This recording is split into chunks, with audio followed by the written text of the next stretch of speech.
mi nombre es Humberto Camba. Carlos es para mí mismo, cuando en esa introspección y diálogo entre Humberto y Carlos, nos agarramos ahí en un debate muy bonito. Tal vez pensar que estoy loco, pero creo que todos nos hacemos algo de eso, ¿no? Como bien dijo nuestra amiga, voy a hacer el... Hay un error en la... Yo no soy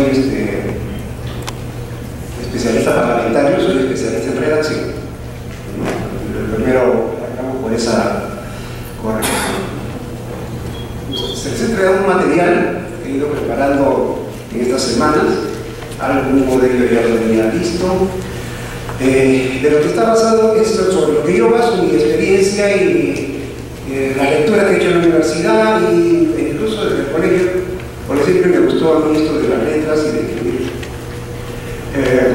Como ya saben, ingresé al Congreso en el año 84 al Senado de la República y en el año 91 estuve en Secretaría de Señores Senadores y luego pasé en el año 91 al diario de los debates del Senado. Y revuelve y estuve en el Congreso Constituyente Democrático y luego en el Congreso actual, hasta la fecha.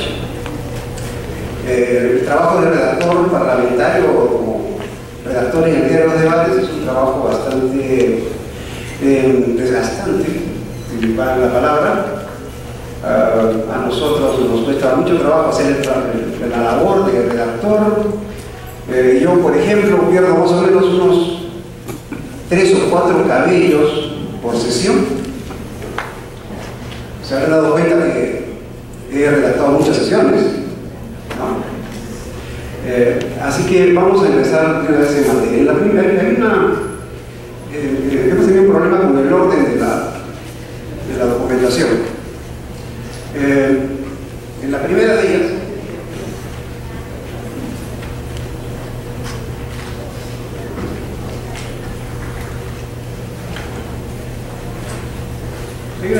hay un primer documento, si lo pueden buscar, por favor. ¿Está en pantalla? Ahí ustedes pueden apreciar las funciones de la comunicación humana, ¿no? Y se habla que es muy compleja. O sea, partimos primero del hecho que la comunicación se origina de una manera presencial, directa, en donde el cara a cara es el que vale, ¿no? Entonces, no solamente es la función verbal, la parte verbal de la comunicación, sino es los gestos, ¿no? Es la actitud, la postura del cuerpo, incluso, ¿no? Cuando nosotros nos comunicamos, tenemos la intención de hacer llegar un determinado mensaje, una forma de que nos entiendan. Esta forma de hacerse entender, esta capacidad de hacerse entender, se va reduciendo conforme uno va perdiendo esos elementos, va dejando de lado esos elementos. Cuando escribimos, ya no solamente hemos perdido el poder ver a la persona, sino que también hemos perdido la posibilidad de escuchar. Entonces, cuando escribimos, tenemos que tener mucho cuidado porque la precisión del mensaje o la efectividad del mensaje se circunscribe a nuestra capacidad de expresarlo de manera escrita. No hay otra. Y como ustedes podrán ver en el material que se les ha entregado, tenemos muy pocos elementos, son muy limitados los elementos que tenemos para poder hacer claro un mensaje escrito. Por ejemplo, ¿cómo nosotros podemos expresar preocupación en una frase o sarcasmo en una frase de manera escrita? Por ejemplo, alguien le dice a otra persona: es usted un caballero. Pero si se lo dice de otra manera, con sarcasmo, es usted un caballero.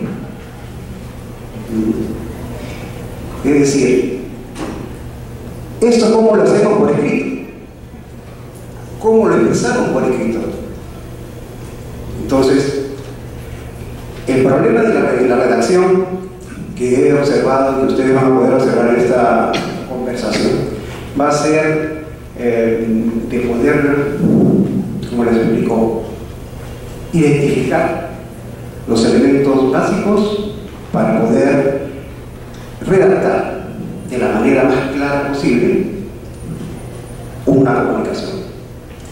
El título de la presente exposición fue un poco ambicioso, me parece, porque esta exposición es muy limitada en cuanto al tiempo para poder hacer llegar el conocimiento total de esto. Yo hubiese preferido hacer unos talleres mejor sobre este tema, pero en vista de la cantidad de inscritos, eso podríamos hacerlo más adelante. Así que vamos a ir estos dos días vamos a hacer una explicación más o menos general para introducirnos en este mundo maravilloso de la redacción.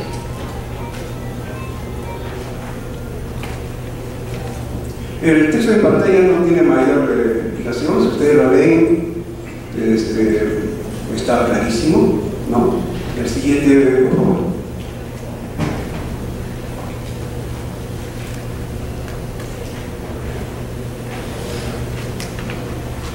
Ahí empieza el problema. Quisiera que alternemos de las faltas de puntuación con el documento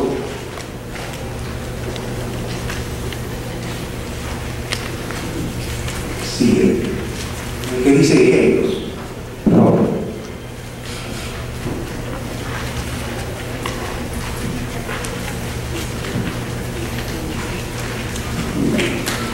Ahí no es simplemente confusiones, porque en verdad lo que se trata de hacer a la hora de escribir y tratar de escribir correctamente es evitar confusiones, es decir, que no haya o que haya el menor ruido posible en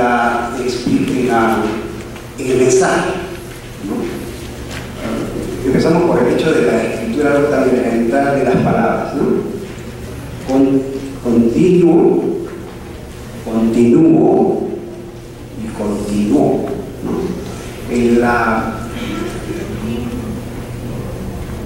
Continuo y continuo, ¿sí? El desplazamiento de la intensidad en esta palabra nos muestra tres conceptos diferentes, ¿no? Continuo,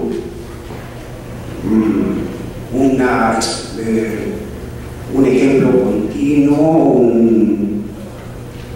un paseo continuo, continuo de la persona, yo continúo exponiendo, y continúo tercera persona, pasado.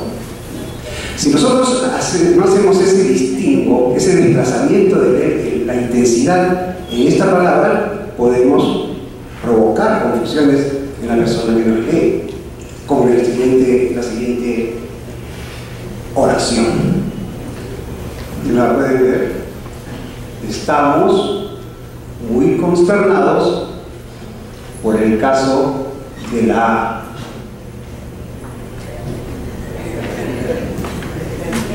pérdida de su mujer, ¿no? Me dicen que este fue un comunicado que hizo el señor alcalde al viudo y lo dejaron pues en el aire al pobre, ¿no? Dijo, caramba, ¿qué saben estos señores de la difunta que se atreven a decir que era la pérdida, que debió decir la pérdida y no la pérdida de su mujer? Otro elemento de claro, ustedes dirán, pues el contexto ayuda, ¿no? El contexto nos va a permitir determinar que el alcalde no sabía que las malas costumbres de la difunta, sino que no debía tener cuidado. El siguiente es un ejemplo, son ejemplos tipo, he traído los más conocidos para que más o menos los repasemos y veamos cómo es que funciona, cómo es que las palabras no son lo fundamental en un discurso. y mucho menos en un texto. Más adelante vamos a ver cuál es la diferencia entre discurso y texto, o más o menos cuál es la línea referencial entre discurso y texto. Pero por el momento veamos estos ejemplos que los tienen ustedes ahí en su carpeta, ¿no?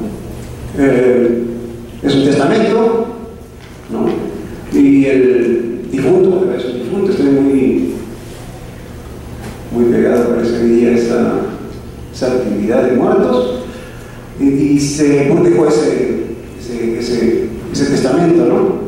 El notario, que contenía el testamento, que guardaba el testamento, se lo hizo saber a cada uno de los posibles beneficiarios, y estos, según su parecer e interés, decidieron llegar las siguientes respuestas.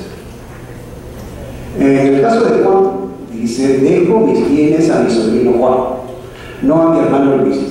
Tampoco jamás se pagará la cuenta al sastre, nunca de ningún modo para los jesuitas. Todo lo dicho es mi deseo. Hasta ahí Juan es el heredero. Pero se aparece Luis, el hermano del difunto, y dice: ¿dejo mis bienes a mi sobrino Juan? No. A mi hermano Luis tampoco jamás se pagará la cuenta al sastre, nunca, de ningún modo para los jesuitas. Todo lo dicho es mi deseo. Hasta ahí, bueno, pues el hermano del difunto era el heredero. Se aparece el sastre, ¿no? Que sabe contar muy bien, ustedes saben. Y el sastre presenta la siguiente puntuación: ¿dejo mis bienes a mi sobrino Juan? No. A mi hermano Luis tampoco, jamás se pagará la cuenta al sastre, nunca, de ningún modo para los jesuitas. Todo lo dicho es mi deseo. Concluido esto, no sé qué terminó con el pobre notario. La cosa es que la reunión fue impugnada por los jesuitas porque ninguna redacción lo beneficiaba. ¿Te habrán dado cuenta? Están tratando de inserir, de buscar que el Papa, que es jesuita, Francisco es jesuita, interceda por ellos, a ver si les toca algo. En el siguiente ejemplo,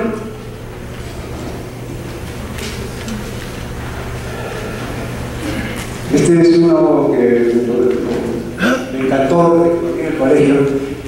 Bueno, aparte por el hecho de la efervescencia de la juventud, que dice tres bellas enamoradas del mismo tipo, caramba, ¿quién no quisiera eso? Bueno, el documento es el siguiente, ¿no?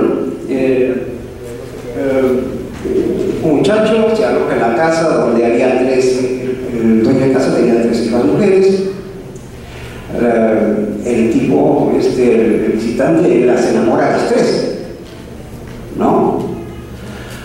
Y el padre le increpa y le dice: bueno, ¿quién te vas a quedar? ¿No? Yo quiero que seas bien, ¿no? Eres un poco sinvergüenza, pero bueno, te quiere. Y el galán les entrega por escrito lo que ustedes regalan, ¿no? La primera parte, galán muy pillo, no le pone ningún signo de puntuación. El padre le entrega el texto a las hijas y las hijas responden de la siguiente manera: Soledad dice: 3 bellas, ¿qué bellas son? Me han exigido las 3 que diga de ellas cuál es la que ama mi corazón. Si obedecer la razón, digo que amo a Soledad, no a Julia, cuya bondad persona humana no tiene, no aspira a mi amor a Irene, que no es poca su verdad. Se ganó Soledad, pero viene Julia y le dice: 3 bellas, ¿qué bellas son? Me han exigido las 3 que diga de ellas cuál es la que ama mi corazón. Si obedecer razón, digo, ahí hay un error ortográfico, mayor está. Digo que amo a Soledad, no. A Julia, cuya bondad persona humana no tiene, no aspira a mi amor a Irene, que no es poca su verdad. Hasta ahí hay un empate técnico. Y entra tercial Irene: 3 bellas, ¿qué bellas son? Me han exigido las 3 que diga de ella cuál es la que ama mi corazón. Si obedecer la razón, digo que amo a Soledad, no. A Julia, cuya bondad persona humana no tiene, no. Aspira a mi amor a Irene, que no es poca su verdad. Bueno, ante esto el padre realmente de las tres chicas dice, bueno, ¿en qué quedamos, no? Vamos a ponernos a trabajar, muchachos. Mándenme la versión, pero con puntuación. Y el muchacho, el galán, ahí está el galán. Debe haber sido un galán para poder seducir a las tres y hermanas, dentro de la misma casa, vive Dios. Y el galán le manda esto. Tres bellas, ¿qué bellas son? Me han exigido las tres, que diga de ellas cuál es la que ama mi corazón. Si obedece la razón, digo que amo soledad, no. A Julia, cuya bondad persona humana no tiene, no. Aspira mi amor a Irene, ¿qué? No. Es poca su verdad. Para entonces el tipo ya estaba fuera del pueblo, ¿no?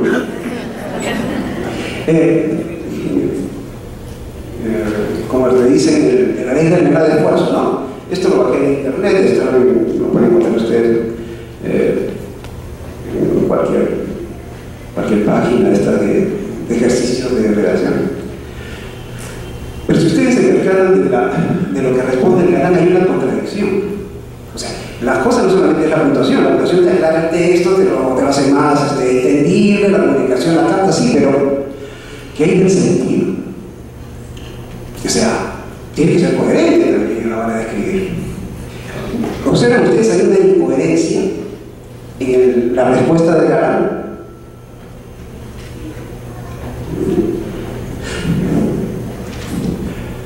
Tres bellas. ¿Qué bellas son?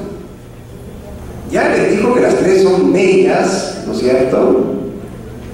Y que, bueno, tiene que elegir a una. Pero al final dice sobre Irene, ¿no? Y dice que no, es poca su verdad, o sea, es poca su belleza, no puede ser entonces bella al principio como sus hermanas y después, ¿no? Es poca su verdad.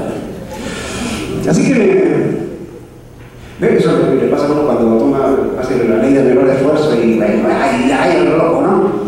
Bueno, así que me tuve que detener. ¿Podrían poner tres bellas el PowerPoint de tres bellas?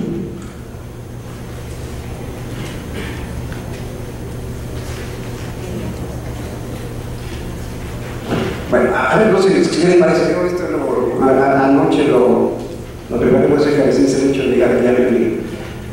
Y bueno, hay tres bellas, él lo escribió, ¿no? Pero mi recomendación para el galán sería que para la próxima vez que se busca a tres mujeres, utilice esta redacción, porque es una contradicción. Y ahí, en lugar de poner exclamación, o sea, exalzar la belleza de las tres hermanas, se pregunta, y ahí es donde entra que la entonación, las cualidades del sonido a la hora de hablar son tan importantes y son tan amplísimas que es bien difícil expresarlas por escrito. He hecho el intento, a mí me parece que es aceptable, ¿no? Y sería tres bellas. ¿Qué? Bellas son. Malvado, ¿no? Si no eran bellas, entonces ¿por qué las sedujo?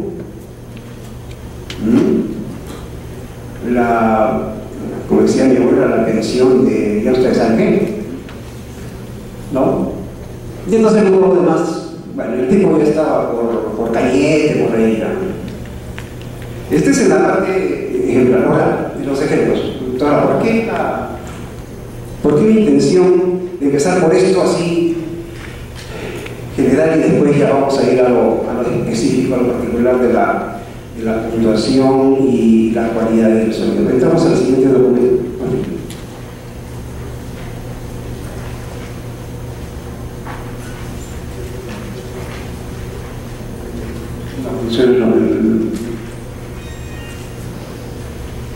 No, el siguiente.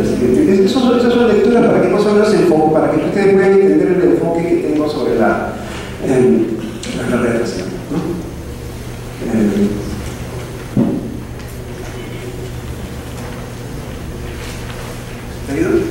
¿Cuál es? ¿El espacio blanco? Que está en la lista que te envié ayer.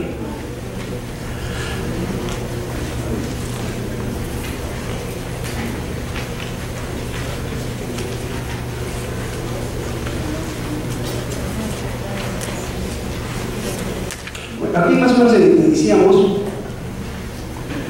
es decir, que las palabras, ustedes saben, no sé si podrían encender el aire acondicionado, en lugar de leer el material se está brincando con él.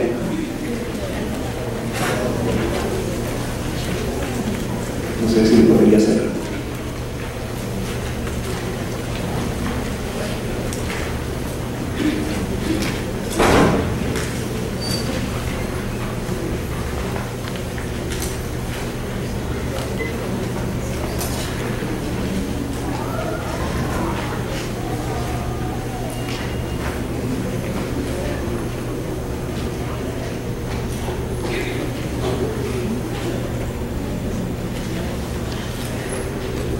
Bueno, esperaremos.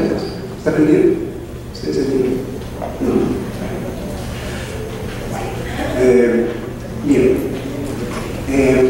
Esto es elemental, ¿no? O sea, veamos ahí, nuestros ojos están tan acostumbrados a los espacios en blanco que cuando leemos nos pasan desapercibidos.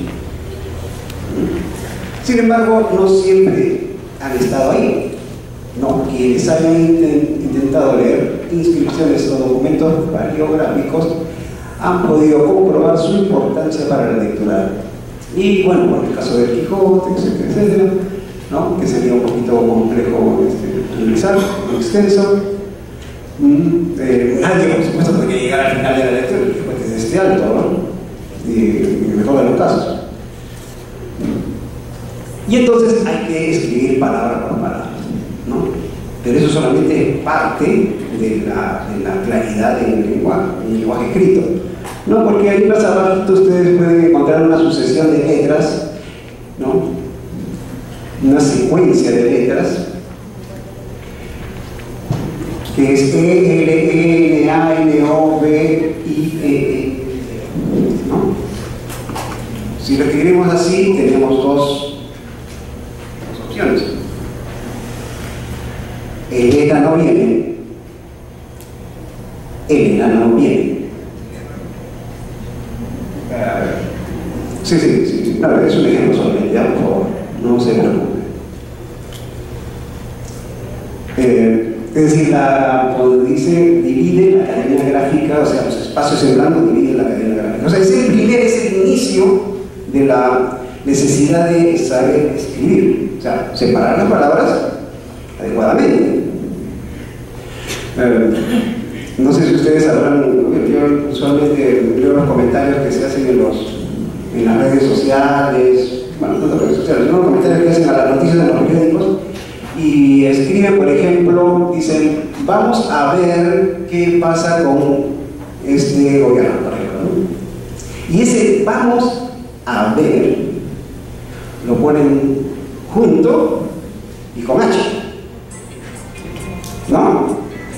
No sé si me han dado cuenta. Bueno, esa es una de los errores más comunes que encuentro yo en la gente que obviamente no tiene, o sea, representan los sonidos de manera arbitrarísima, o sea, hacen una representación gráfica sin saber siquiera el concepto de las palabras. Entonces entramos a un segundo tema. Primero, los espacios en blanco. Segundo, el concepto de esas palabras. Y ahí más adelante, bueno, el por qué conjunción casual, el por qué preposición, etcétera, etcétera. Tenemos infinidad de casos para poder tratar. En los pies de página, se ha hecho referencia a los temas, ahí hay una página web, ¿no? Donde pueden encontrar un poquito más desarrollado este tema, ¿no? Si les interesa, entran y, aunque el libro no está completo, porque el libro está a la venta por internet, pueden ustedes ingresar y, bueno, obtener alguna información adicional a lo que les estoy brindando, ¿ya? Siguiente.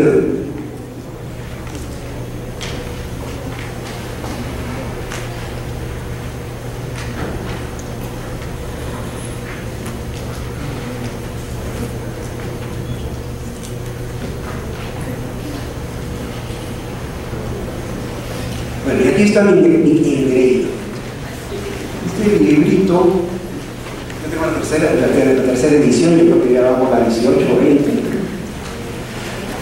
de Abelardo Oquendo.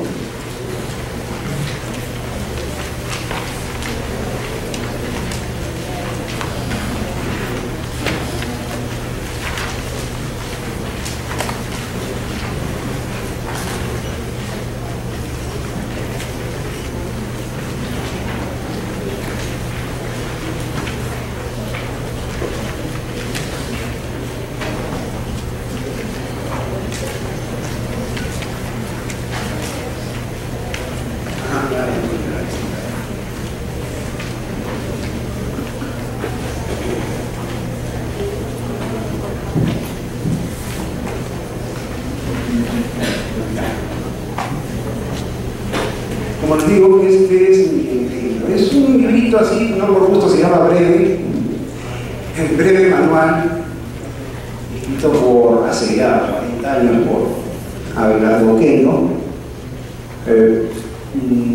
Me lo regalaron cuando yo era un adolescente. Después lo presté, nunca más lo vi, porque dicen que sonso es el que presta un libro, pero más sonso es el que lo devuelve. Así que como la persona era menos sonso que yo, no me lo devolvió nunca. Después en la universidad un amigo terminó regalándome un libro usadito, la misma edición, pero serví, hasta ahorita lo tengo. Y he sacado este material, que espero que más que lo entiendan, lo disfruten, porque en verdad a uno le abre un panorama y nos cambia la idea que tenemos acerca de escribir. En la primera parte, ojo, quería que hubiera más gente para poder hacer esta aclaración, ¿no?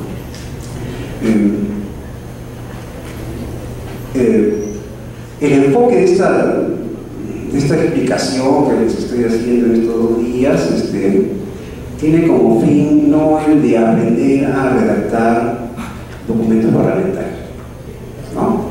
Con sorpresa, tengo entendido que ha habido personas que al ver el título se han inscrito y después se han dado con la ingrata sorpresa de el tema no va por ese lado. Y les tengo esa mala noticia, pero también les tengo una buena noticia. Y la buena noticia es que no van a recibir de aquí, porque no las tengo, plantillas y recomendaciones sobre cómo redactar un documento parlamentario. Lo que van a empezar aquí es a aprender, si ya no tienen el conocimiento, a aprender cómo se redacta cualquier documento, así sea o no parlamentario. Y lo van a hacer con la propiedad de vida.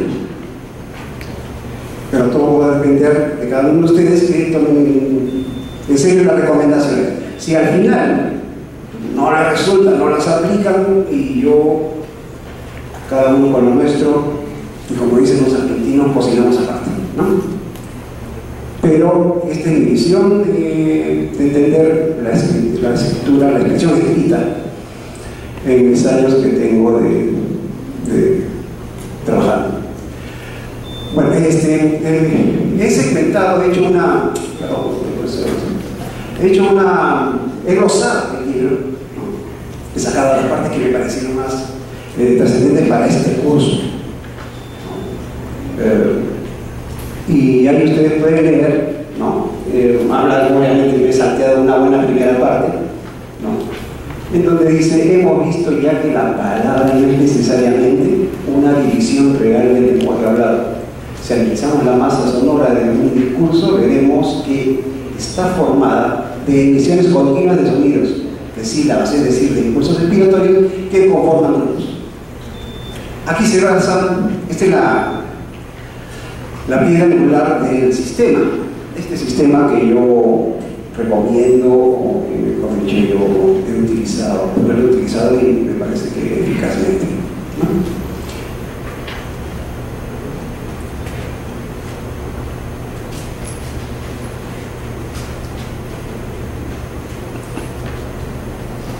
Entonces tenemos la cualidad del sonido. ¿Hay algún músico aquí en la sala? ¿Ninguno? No importa. No hay necesidad de ser músico, y ni necesidad de saber redactar para llevar este curso. El mismo autor de este breve manual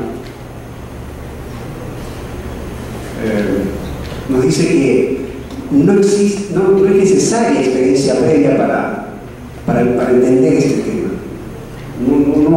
No estamos pidiendo que ustedes hayan tenido una experiencia de redacción para poder entender este tema. Está abierto. Yo lo aprendí cuando era un adolescente que cometía muchos errores ortográficos. Me atrevía todavía en ese tiempo a escribir poemas y cuentos. Todavía estoy dudando si los quemo o no, porque algún día van a caer en manos equivocadas y decir, mira cómo escribí un gato. Bueno, el tono se llama tono a la altura musical de un sonido dado. Si pulsamos un instrumento, advertimos que da distintas notas que se organizan en una escala que puede subir o bajar. Las notas más altas son las más agudas, las más bajas de la escala, las más graves, perdón, como al hablar. Necesito esto, acá no lo he traído, pero acá no lo he conseguido. Bueno, ahí está. Podemos aprovechar para poner las notas musicales si no les dan mal. El archivo que dice notas musicales.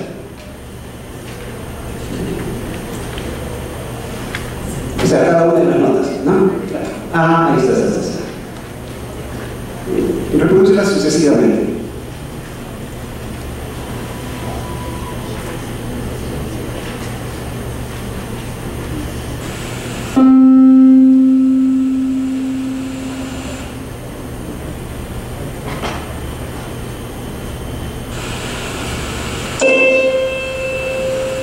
El primero fue un do, el segundo fue un do séptimo, una octava, por llamarlo la música, ¿no?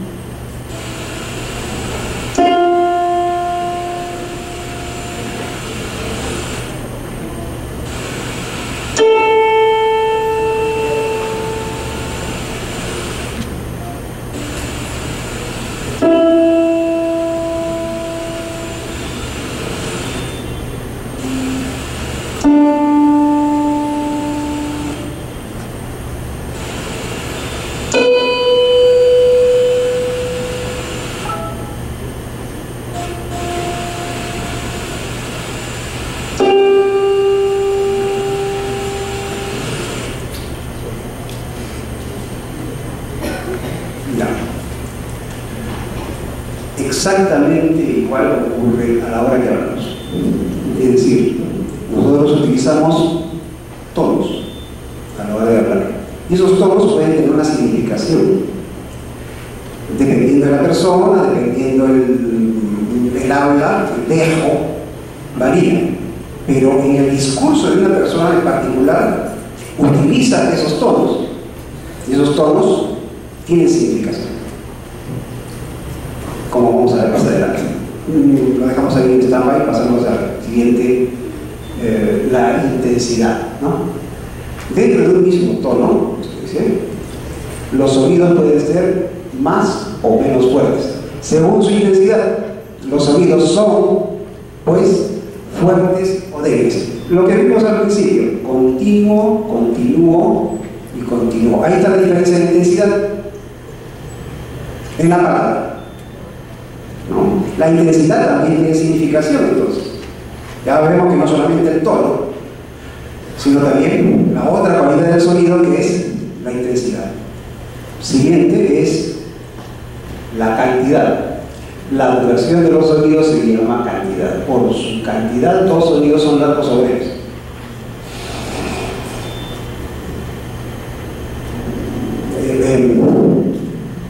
En la forma de hablar, uno tiene ciertas, más allá de las inflexiones de un dejo, por ejemplo, ¿no? Un dejo charapa, un dejo arequipeño, piurano, ¿no?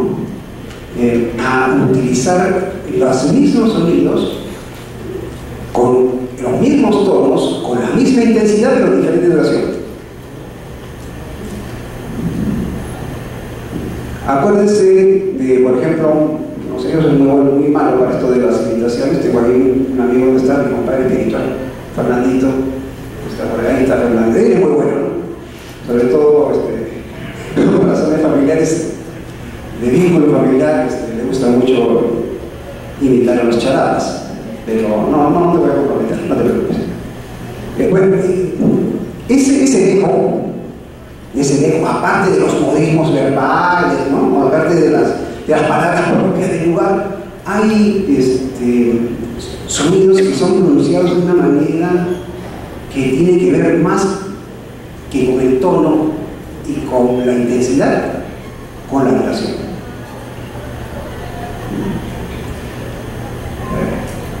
Por ejemplo, un charapa refiriéndose a sí mismo puede decir mi persona.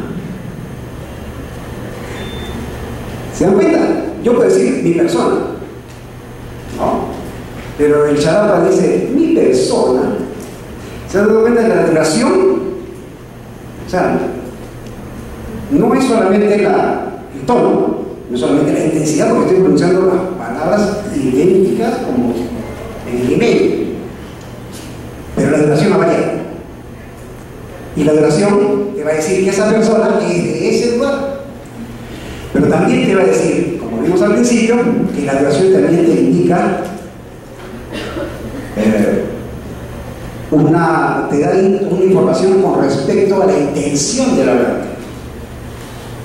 Ahora, lo explicamos así al principio, porque no estuvieron al principio, entenderán que no lo voy a repetir, pero sí existe pues una intención al hablar que es muy difícil reproducir por escrito.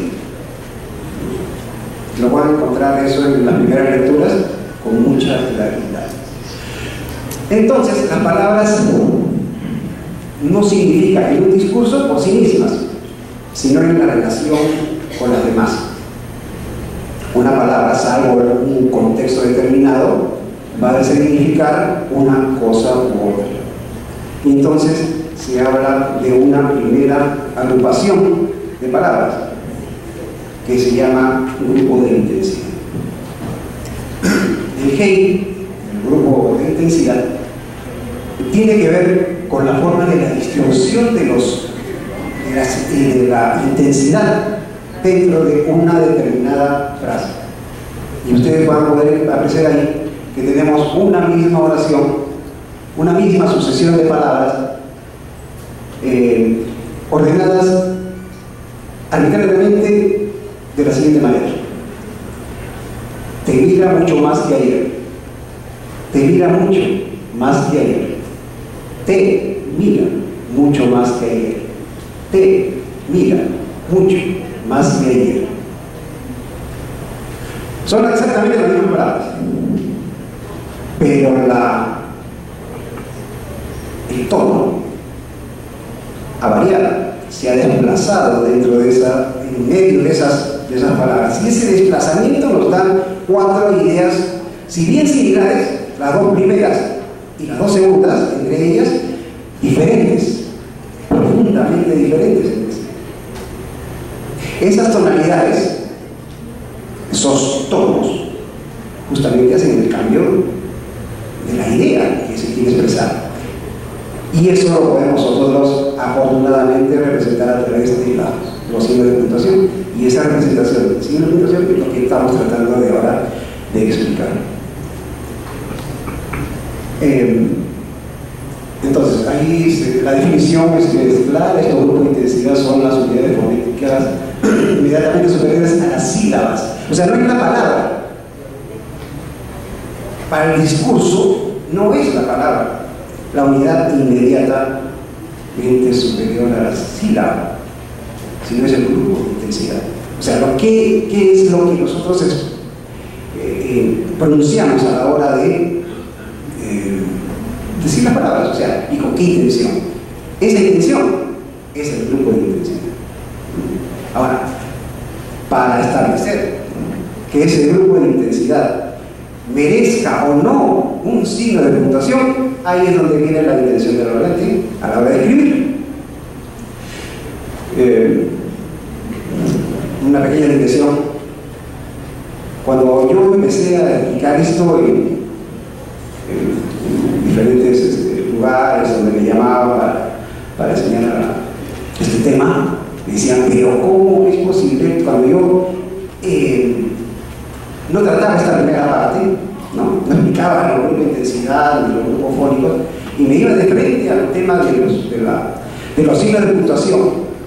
Entonces me decía, ¿y por qué usted nos dice que no pongamos coma entre sujeto y predicado? Que es lo más claro, lo más común. Entonces ustedes han escuchado a alguien decir, no se puede utilizar coma entre sujeto y predicado. Pero ahí está la pausa.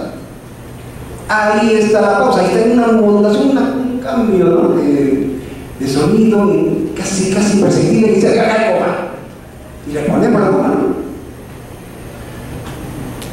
Pero no, porque lo que se está dividiendo ahí no es un grupo fónico, es un grupo de intensidad. Ahí está la diferencia. Un grupo fónico, un grupo de intensidad, perdón, puede ser un grupo fónico. Pero un grupo fónico puede contener muchos grupos de intensidad. Lo vamos a ver más adelante. Siguiente. Ahora sí. ¿Qué cosa es un grupo fónico? La porción de discurso comprendida entre dos pausas sucesivas en la articulación se denomina grupo fónico.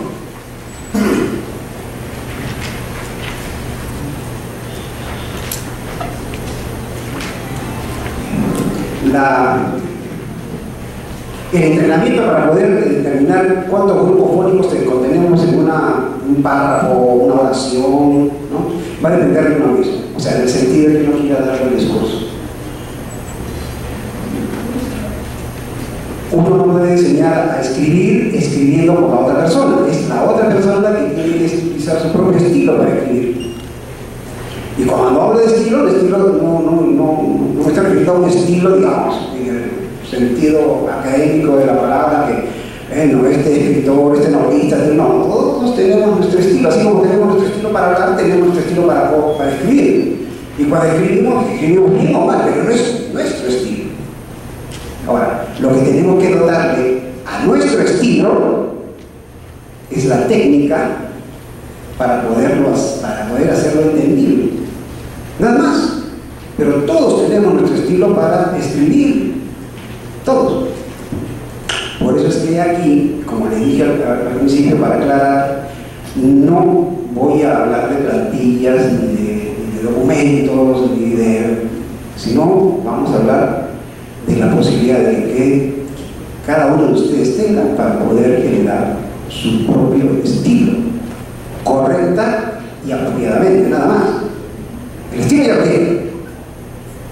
Lo que le falta es simplemente la técnica para que ese estilo sea entendido por la mayor cantidad de gente. Yo lo veo esto como cuando uno hace una investigación, ¿no es cierto? O sea, se hablan los tratadistas de la teoría de la investigación, nos hablan de la humildad del investigador, y también nos habla del orgullo del investigador. Uno dice, ¿cómo es posible que sea orgulloso y a la vez sea humilde? El investigador es humilde porque sabe que no conoce todo, porque siempre es un investigador, siempre va a estar en la búsqueda de mayor información, pero es orgulloso y a veces está soberbio porque lo que él investiga, si lo hace adecuadamente, no lo sabe nadie más que él. Bien, igualitos a la hora de escribir. Nadie tiene tu estilo. Tú debes ser humilde a la hora de escribir porque te enfrentas a una hoja de papel en blanco. Pero debes ser orgulloso a la hora que llenas ese papel en blanco porque lo hiciste con tu estilo y lo hiciste con tus conocimientos y nadie te va a poder refutar porque tú lo escribiste con una intención. Y esa intención puede no ser la misma de la persona que te quiere corregir. ¿Bien? más adelante voy a tratar esto, pero me parece pertinente hacerlo en este momento. Hay una muy mala utilización del concepto de escribir, en donde se malutiliza el prestigio de las personas. Es decir, como fulanito lo puso así, yo lo pongo igual, porque él sabe más que yo. Y fulanito puede equivocarse, pues. Es doctor, licenciado, magíster, pero un día lo agarró legada y se equivocó. O simplemente en su estilo cabía esa forma de redacción. Uno puede darse el lujo de corregir a grandes escritores.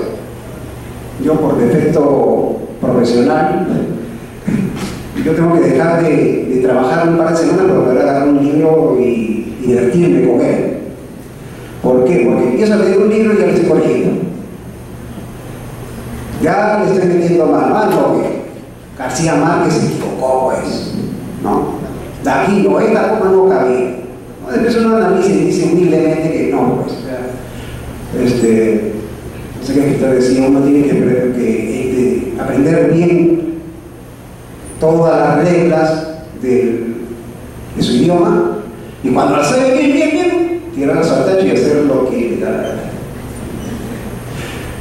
Bueno, ese es el orgullo del escritor, de los revelados.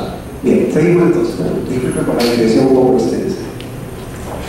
Los tonemas, y ahí volvemos a no lo pongas, pero ya alguna gente se relajó con esto de los sonidos, que están así ya, no lo volvemos a poner, pero más o menos la idea es esa, ¿ya? O sea, los tonemas son tonos, o sea, son los tonos llevados al lenguaje, al habla, ¿no?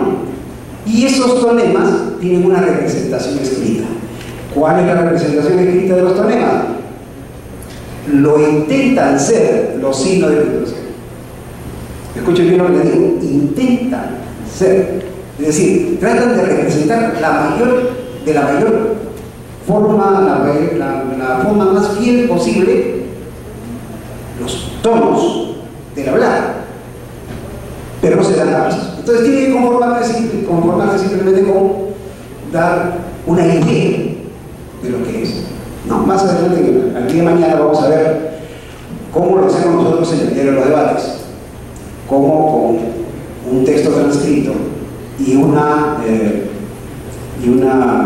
grabación con las intervenciones de los congresistas, nosotros tenemos que darle una idea, o sea, pasarlo al lenguaje escrito, para que la persona que venga dentro de unos años, ¿no?, que se viene a investigar lo que se hace en el Congreso y lea el diario de los debates, entienda lo que el congresista quiso decir.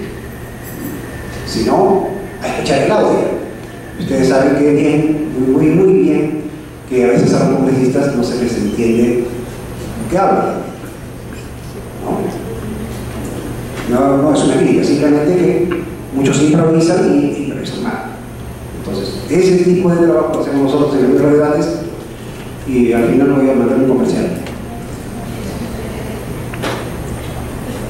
Los tonemas son cadencia, anticadencia, semicadencia, semi-anticadencia y suspensión. Vamos a llamarles más fácil. Por favor, podrían poner el PowerPoint del número 4.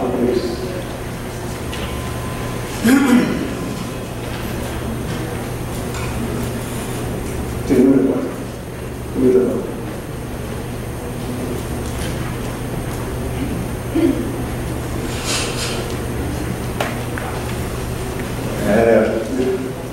En la anticadencia, bueno, cadencia es el tono más grave. Es como decir un do. ¿Se acuerdan de la clase de música en el colegio? El do es el tono más grave, ¿no? Más abajo, en la escala musical, ¿no? Y después me va subiendo. Do, re, mi, fa, sol, la, si, do, ¿no? Ya me voy a poner a cantar. Y va subiendo. Igual es en el habla. Es grave, semigrave, medio, semiagudo, agudo. Cuando nosotros empezamos a hablar, si esta es oración, empezamos en un tono grave.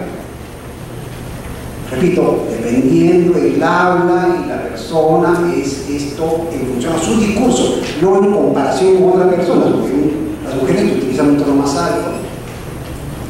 Usualmente hay ronquitas también, ¿no?, que el hombre. Entonces, ese grupo de palabras se podría, si no tiene ningún signo de puntuación, leer de la siguiente manera. Le dijeron que volviese otro día. Otro día. ¿No? Como no hay ningún signo de puntuación, yo asumo que la oración concluyó y utilizo un tono grave. El siguiente. Acabaría con la misma escala. Vamos a leer esta parte, ya no que termine en día. Ahora ya no va a terminar el día, por lo tanto va a continuar el texto. Y dice: le dijeron que volviese otro día. Ya no es otro día, es otro día. ¿Me diferencia? Un tono más alto que el que utilicé en el segundo. Cuando ustedes escuchan una palabra, una persona hablar y dice: le dijeron que volviese otro día. Terminó. Ya acabó. Ya terminó de hablar. Lo puede cortar ahí. Pero si la persona te dice: le dijeron que volviese otro día, ¿no? Te está diciendo: no, esta persona no terminó de hablar. Esta persona me está dejando sin información. Porque va a continuar diciendo: pues hoy lo iban a examinar. Ahí le decimos: examinar.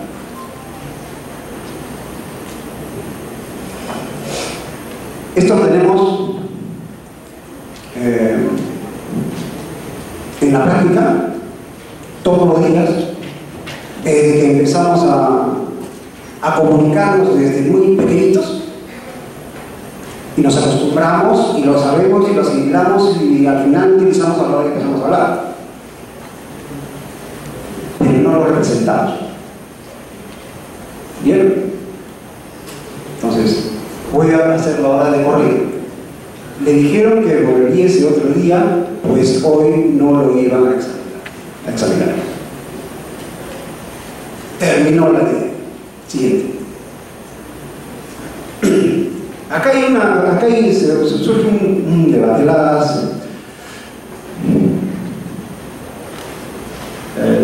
Las oraciones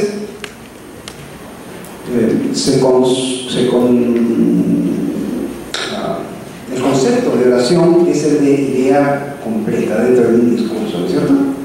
Ahora bien, yo no quiero entrar en el debate teórico, sé que aquí varios se van a parar y me van a decir: no, eso es falso, así que yo prefiero llegar esto en la cuestión práctica, ¿ya? No voy a entrar al debate de si la oración interrogativa existe como tal o no, ni voy a tratar los casos porque si no nos va a dar la una de la tarde y no terminamos este tema.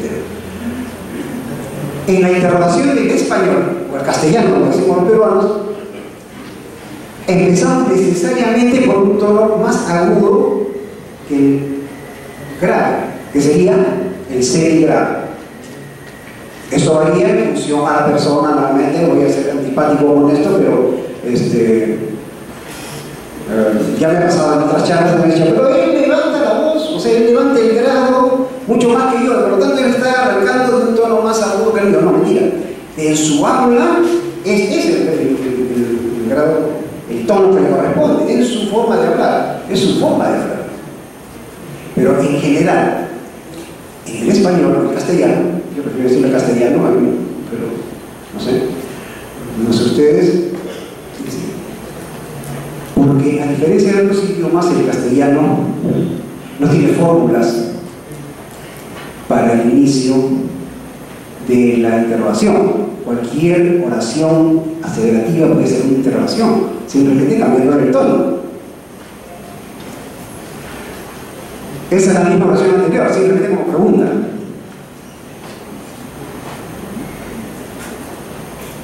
Si yo digo, viendo eso, esta oración así escrita, digo, le dijeron que volviese otro día. ¿Escucharon cómo empecé? ¿Empecé correctamente? No.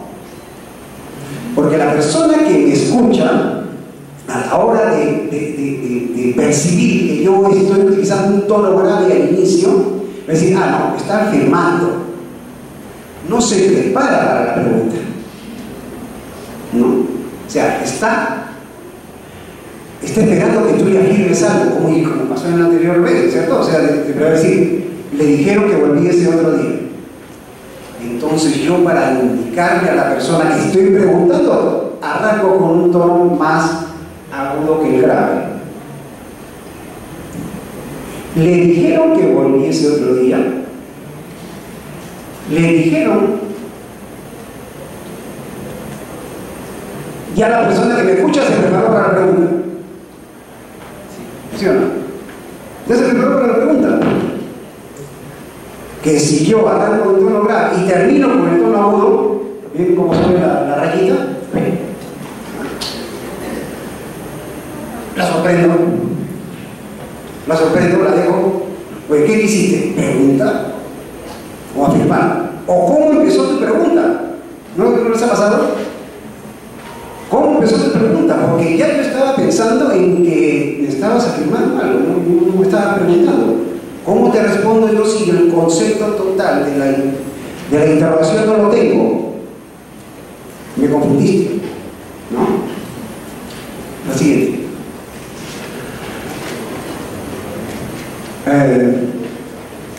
Aquí es un poquito más complejo. Aparece una pirámide, una cosa así, pero no lo es. Dice, como fui temprano, sube, puede encontrar asiento. Bueno, asiento todavía hay. Así que aún cuando llegue tarde, pasen nomás, no se preocupen.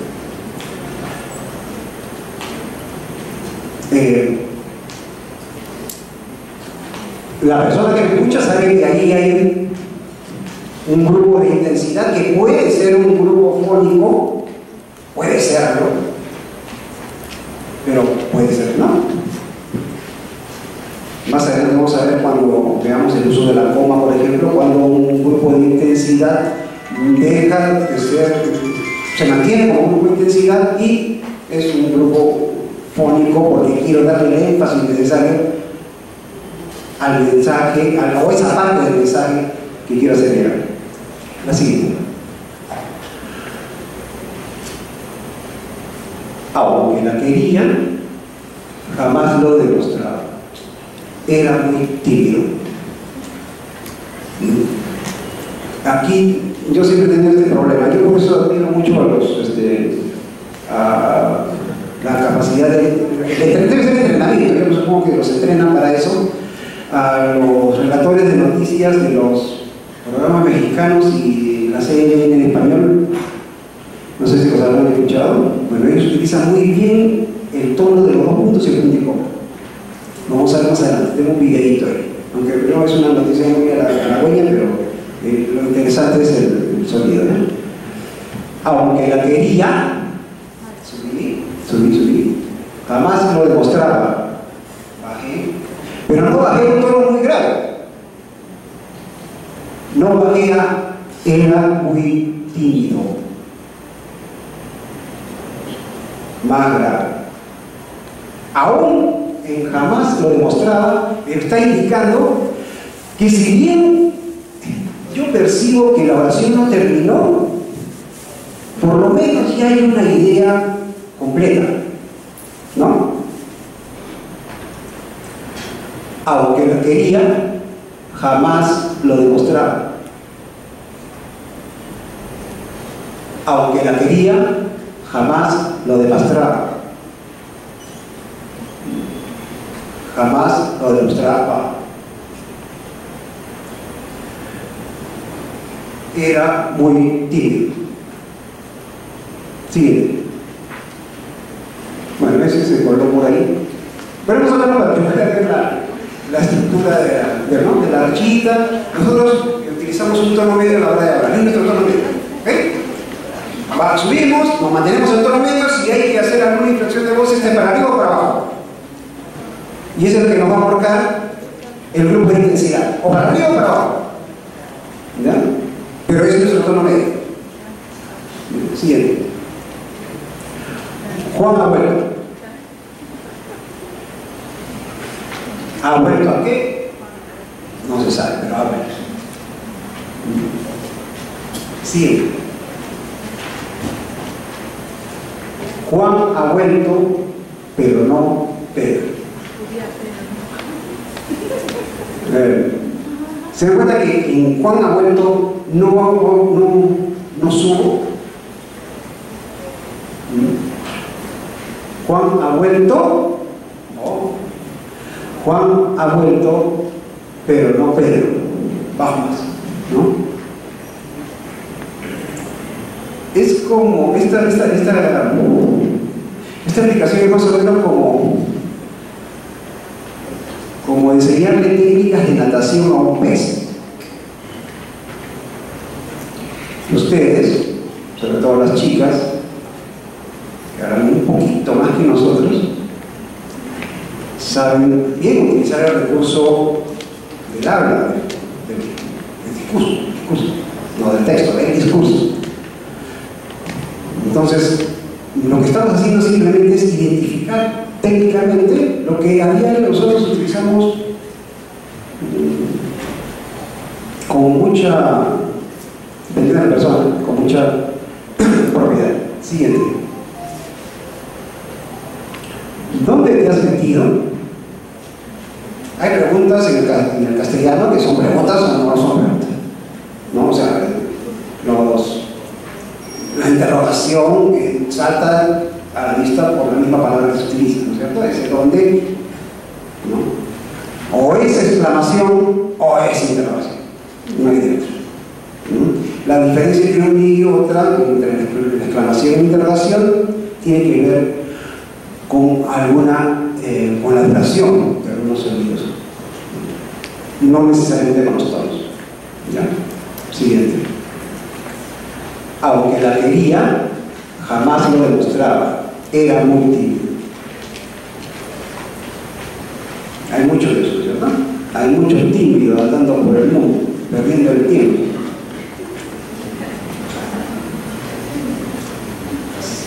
Ahí tenemos tres grupos de intensidad que tranquilamente pueden ser grupos fónicos, ¿cierto? O sea, le podemos poner signo de puntuación.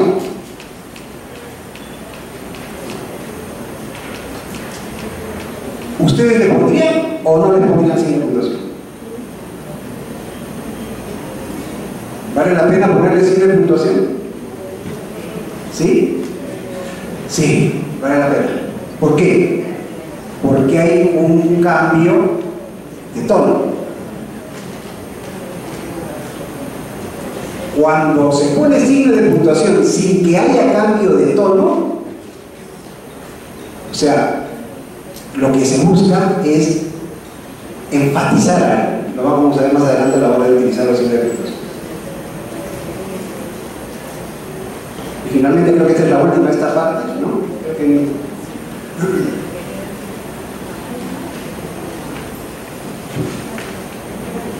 Ajá.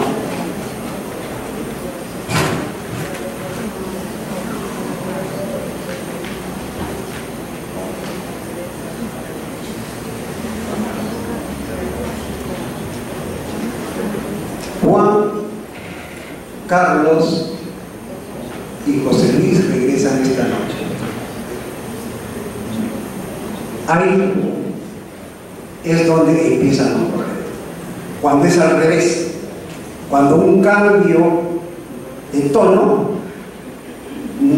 no requiere el signo de puntuación. En este caso, ¿por qué?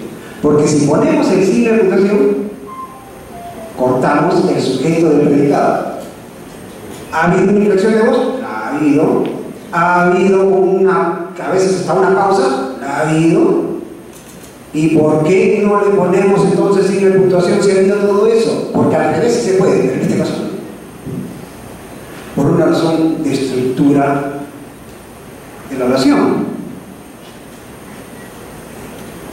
Este caso puede también partirse si hacemos que Juan Carlos sea una sola persona también, ¿no? Hay otra versión ahí, ¿no?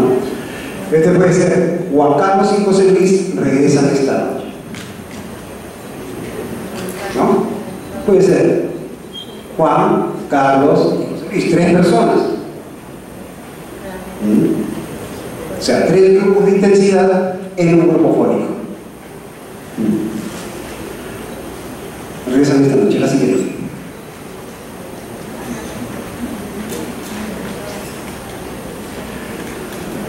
La loca,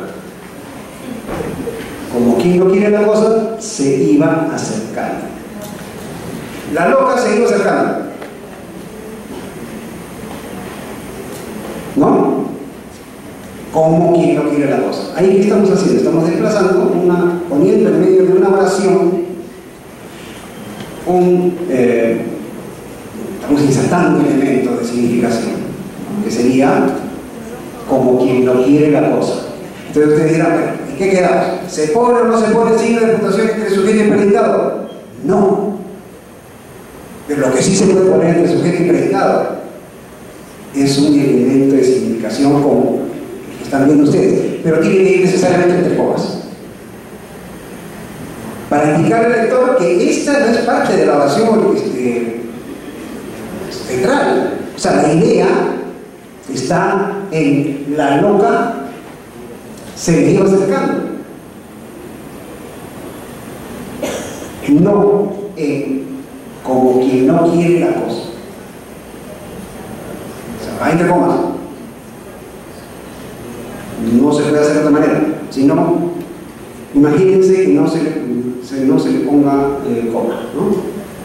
La loca como quien no quiere la cosa se le iba acercando. No. ¿No? O sea, una coma no, 2 comas sí. Hasta puede ir entre guiones, entre paréntesis. Sí. Por si lo quieren dejar más claro, ¿no? Más claro. Lo pone entre paréntesis y queda perfecto. Ahí es donde termina el estilo. Si el estilo me dice que lo debo poner entre comas, lo debo poner entre comas. Pero si el estilo es esos de los que le gusta asegurarse que el que lea de un primer vistazo se dé cuenta que eso no pertenece a la oración, lo pongo entre paréntesis, lo pongo entre guiones y se acabó. ¿Para qué voy a hacer sufrir a la persona en el entendimiento de lo que yo quiero decir? Si la función principal del discurso o del texto en este caso es que me entiendan, no que no me entiendan.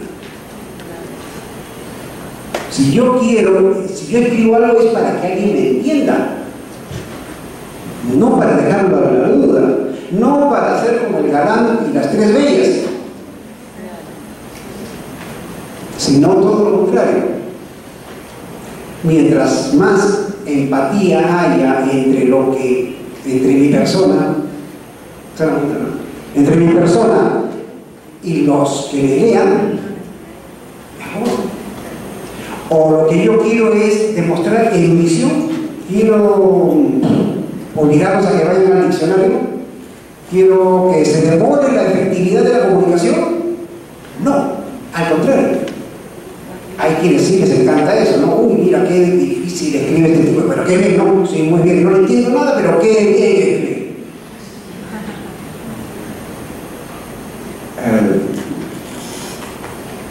Yo tengo muy mala caligrafía, muy mala, a diferencia de mi padre y mi hermana que tienen una caligrafía estupenda. Bueno, mi padre tenía una caligrafía estupenda, pero qué bonito escribía. Una caligrafía, pero que vive Dios, casi como ¿cómo se llama? transcriptor de Biblia del siglo XIV. Impresionante. Te lo puso. Pero anda, sácales un siglo de puntuación decente, ¿no? No se les entendía nada. Así que yo dije, yo no quiero ser como ellos, yo quiero ser al revés. Y hasta ahora me mantengo. Yo si firmo es porque tengo que firmar, pero si yo pudiera escribir todo a máquina, sería perfecto. Entonces ya pasamos de la nota siguiente. Quiso venir a verte, pero no pudo. Tal vez venga más tarde. Acá hay una sucesión de elementos que no suben, ¿no? Sino que más bien bajan. O sea, no sé si se dan cuenta, o sea, esa onda que vimos ascendente en los primeros ejemplos, ahora se ha constituido hacia abajo, ¿no? Esos palitos hacia abajo nos están indicando que hoy vamos a utilizar, en ninguno de esos casos estamos utilizando coma. Punto y coma, hasta un punto y seguido arranca ahí, ¿no es cierto?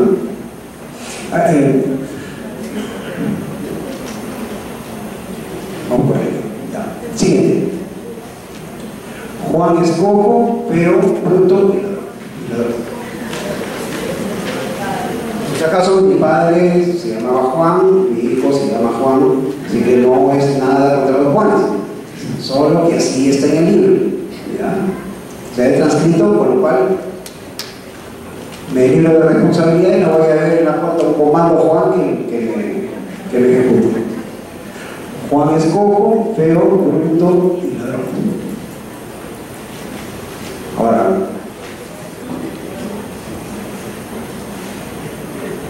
Juan, que no se calla nada, me lo contó. Juan me lo contó, ¿no? Es el mismo caso de la loca, ¿no? El mismo caso de la loca. Lo meto ahí. La siguiente. Vamos corriendo, estamos un poquito cortos ya de 5 meses. Esto es para el punto y coma, y lo vamos a ver si es posible hoy, si no mañana lo vamos a mantener.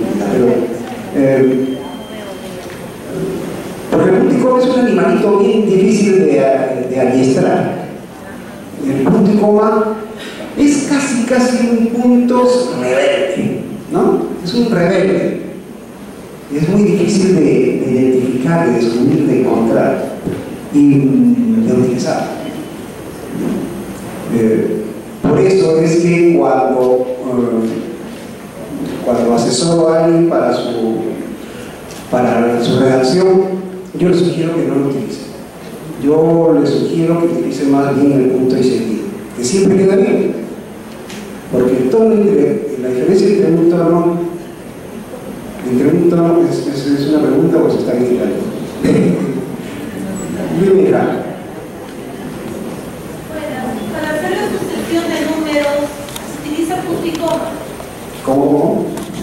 Para hacer la sucesión de varios números, por decir, quiero señalar varios números.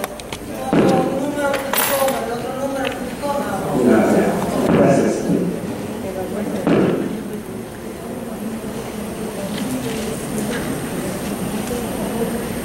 Yo había pensado al final de la clase de hoy sugerirles que las preguntas no sean públicas, no por una cuestión de anonimato ni cosas por el estilo, sino porque es preferible que me hagan llegar la pregunta y respondérsela si desean por correo mismo, porque es una inquietud personal, ¿no? En este caso es una inquietud personalísima, y nos evitamos estar invirtiendo el tiempo de todos, ¿no? Ya. Yo preferiría esa técnica, o sea, concluida la exposición de hoy, les dejo mi correo, me hacen llegar su pregunta por 2 motivos. Quiero saber cómo escriben, ¿no? Solamente lo que deseen, por favor. Primera información. Segunda, chiquitito y terrible. Segunda,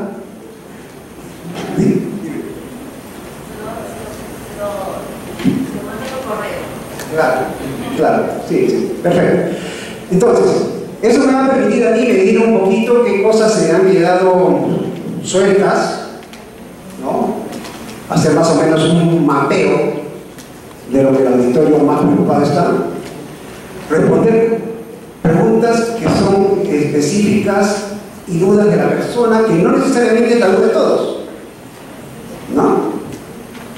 Entonces ahí nos ahorramos un montón de tiempo, ya lo digo por experiencia, nos ahorramos un montón de tiempo porque si cada quien va a preguntar una duda que es personal, yo prefiero responderse a la persona, ¿no? Entonces por el correo le sustentan su pregunta, la envían, y si yo creo que es necesario responderla en público, porque observo que muchos se hacen la misma pregunta, pues la responde en público, ¿no? Pero vamos a responder en público la pregunta de nuestra vida. No. La decisión de utilizar la coma después de una sucesión de números está en función del contexto en que se utiliza. Es decir, entiendo la preocupación de que esto pueda ser problema de convertir la coma en miles, ¿no? O algo así. Puede ser que entonces con el punto y coma no hay posibilidad. Entonces hacemos una sucesión, una lista de números sin caer en la posibilidad de que haya una confusión. Pero esto varía, pues. Y como dijimos al principio, yo no manejo ese tipo de plantilla. O sea, yo no voy a utilizar ese concepto. Si se desea poner así, si es necesario poner punto y coma para que el texto esté claro, lo pone. Porque, ¿quién es el emisor? El que escribe, ¿no es cierto? Y si yo como emisor creo que el punto y coma cae muy bien ahí, se lo pongo. Otro dirá, no, es una aberración, si estamos utilizando dos cifras nada más, ¿qué posibilidad hay que haya entre confusión con miles? Yo quiero ponerle el punto y coma porque me parece que está más claro en el texto. Esto de, como dije al principio, esto del mal uso de los prestigios es una trampita que a todos los que escribimos y hemos estado dispuestos a la corrección, hemos sufrido. Por ejemplo, yo ejercí el periodismo antes de ingresar al Congreso. Incluso mientras estaba en el Congreso, ejercí el periodismo. Y es terrible cuando uno termina de hacer una nota periodística y se acerca al jefe de mesa, ¿no? O al jefe de informaciones del turno, entregas tu nota después de 2 horas de haberte metido por la pampa, por ahí, y escrito tu nota y te digan, esto no sirve sin mayor explicación. Es terrible. Y vuelven a hacer. Ahora, ¿qué criterio tiene esa persona para considerar que esta nota está mal hecha? Nunca lo supe. Pero yo la veía bien. Estaba formado para hacerlo bien. Después me enteré que uno de estos señores que me corregía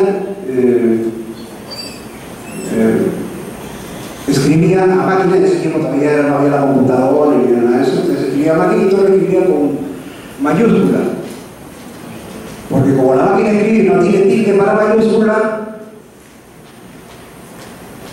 con eso se salvaba de errores, confusiones, como vimos al principio, en el uso de los acentos ortográficos, ¿no? O sea que en el fondo me sentí muy bien por mí y me sentí muy mal por él, porque a veces se corrige sin saber corregir, sin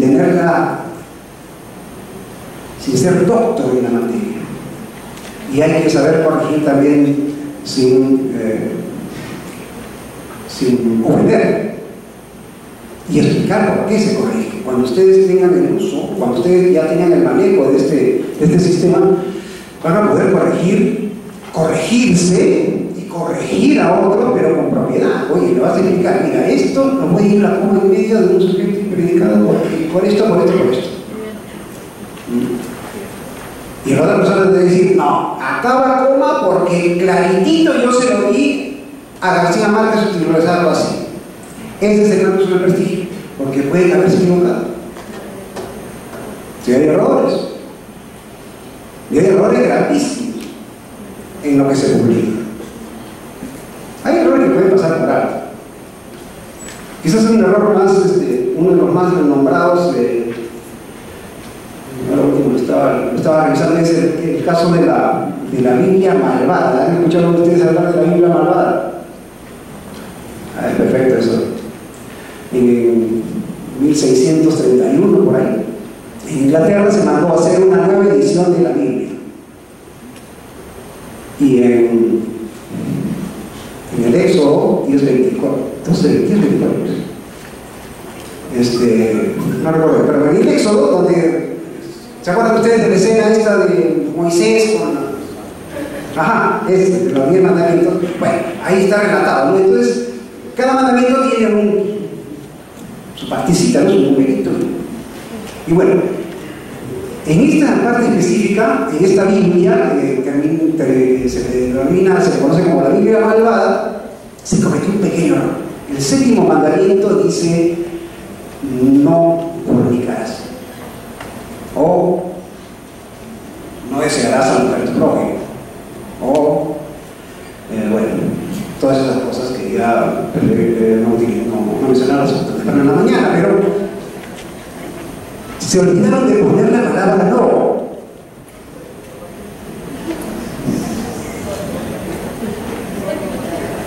Sacaron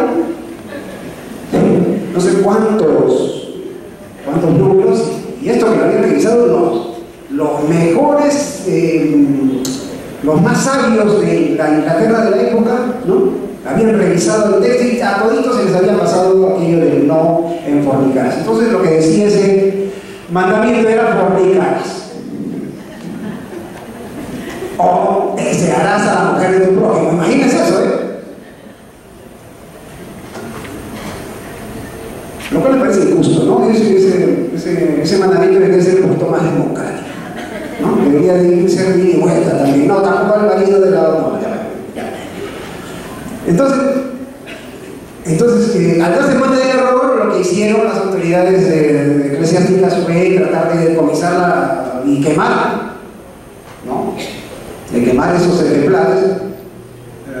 Multaron a la casa encargada de publicarlo con 300 cositas, 1000 libras, algo así, o bloques de oro, algo así, cuenta la historia. Pero no faltaron los pillos que se guardaron uno que otro ejemplar. Ahora mismo un ejemplar como esos está valorizado en varios miles de dólares por los coleccionistas, ¿no? Y ustedes entenderán que no es que les esté recomendando que se equivoquen a la hora de escribir para que sus escritos valgan más dentro de unos años. No. Lo que les estoy recomendando es que si se van a equivocar, al menos no se den cuenta de que se equivocaron. Porque nos podemos equivocar, pero si te das cuenta que te equivocaste, corregir. Por eso mañana vamos a ver cuáles son las características de escribir bien. ¿Por qué escribir bien no es democrático?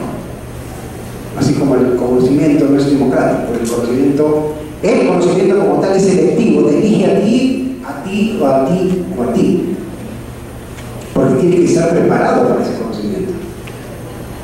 Pero eso no significa que nunca lo voy a tener, no, me voy a preparar para tener ese conocimiento, si no queremos, ¿no? Entonces tenemos que corregir. Esa es la cuestión, corregir. Siguiente.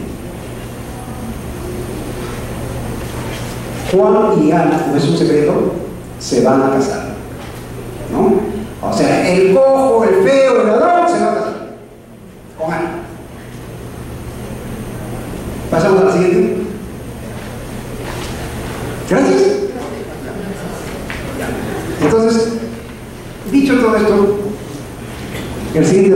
por favor, el siguiente documento. O sea, que estábamos viendo de, ok, ¿no? Ya ustedes ahora ya tienen una idea más o menos general de lo que enfoca esto, ¿no? O sea, vamos a representar tonos que acompañan a los sonidos, que son las palabras o los grupos de intensidad, y no, que estábamos viendo cuando el breve manual. El breve manual. Vamos un poquito, ya sabemos que para no complicarnos la vida, no le llamemos cadencia, llamemos tono grave, no le llamemos semicadencia, sino semigrave, no le llamemos pues, suspensión, tono medio, ¿no? O sea, vamos a simplificar el curso, ¿ya?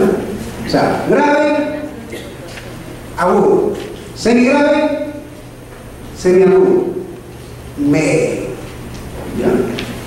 Son los 5 tonitos básicos que vamos a manejar. Entonación y puntuación.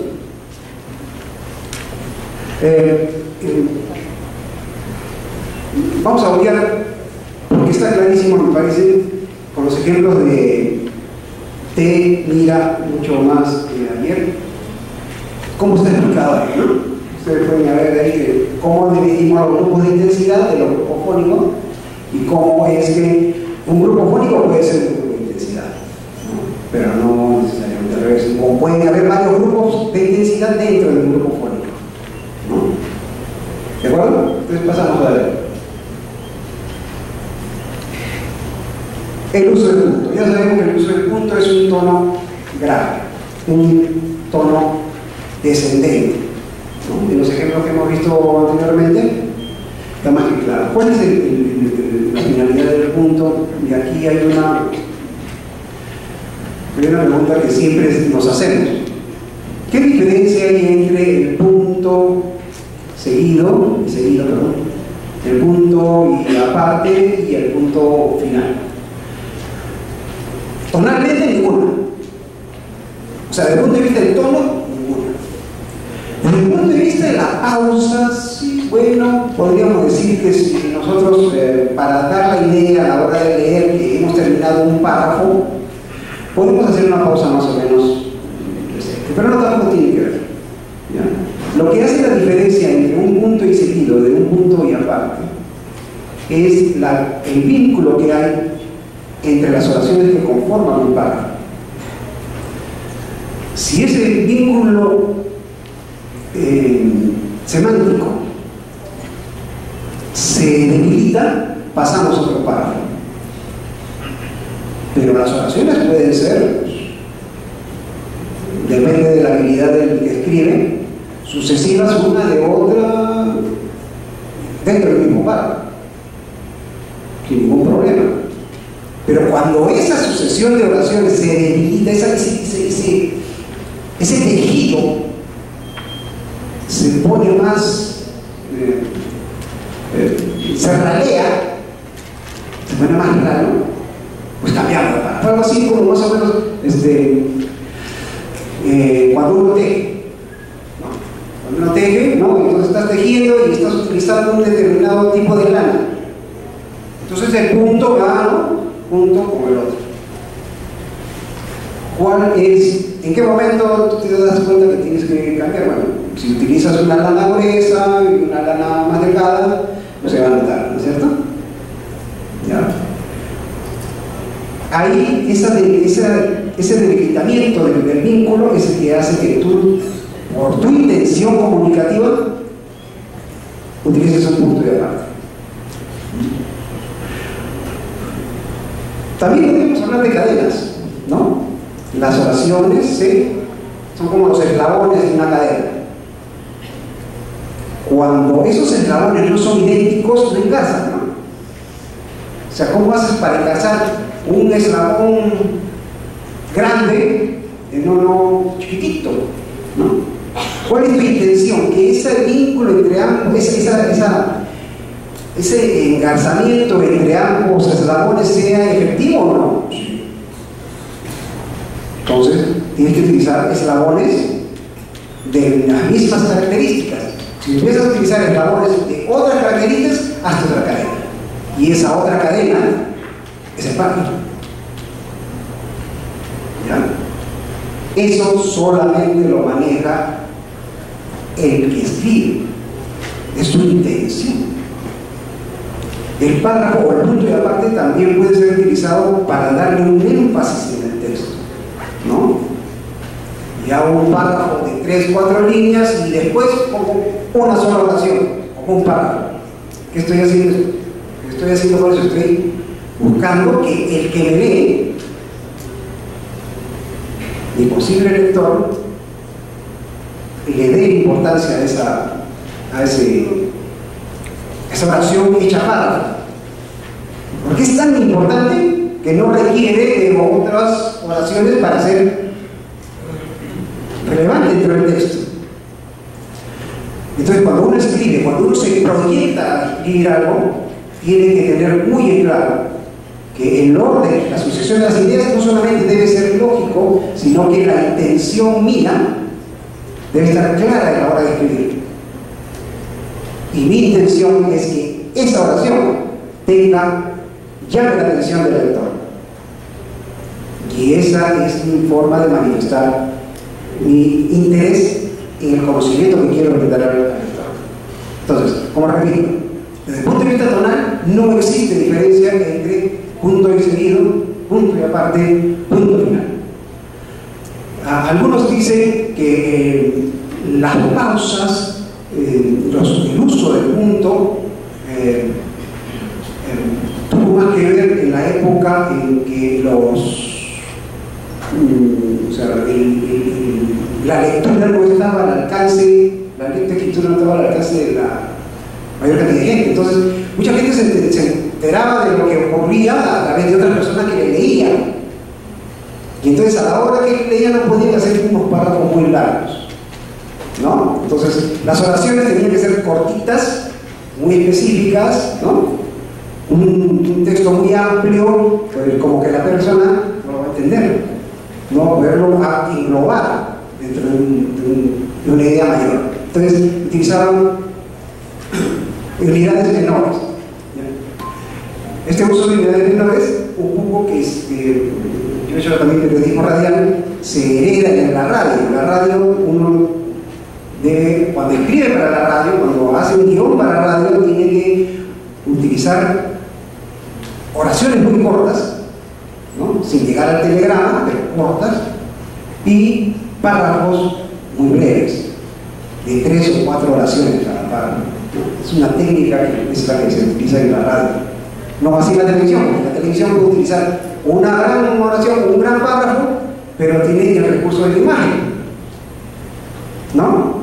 Que le va a permitir a la persona que escuche y que ve tener una idea más completa. En la radio no, en la radio está la palabra nada. Bien. Eso en cuanto al punto. Siguiente punto, después viene hay unos en el texto hay unos comentarios a pie de página que yo he incluido, aparte de la citada, ¿no?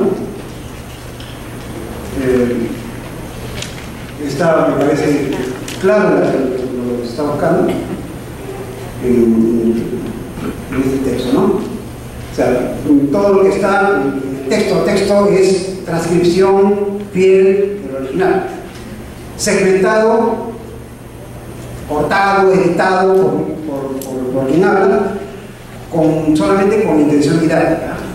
O sea, no quiero que se entienda mal ni que el autor venga y me denuncie, ¿no? He cambiado muchas cosas, pero no en el texto.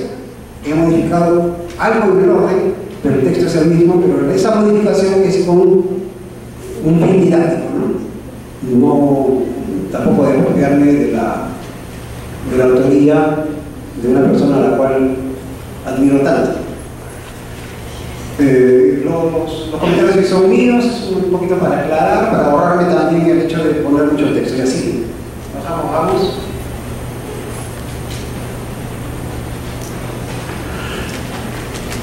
El uso de la coma, ahí están los casos, ¿no? O sea, es más o menos lo que ustedes encuentran en cualquier libro de texto, ¿eh? Lo que pasa es que aquí está enfocado a la idea general del autor, que es la de los tonemas, ¿ok?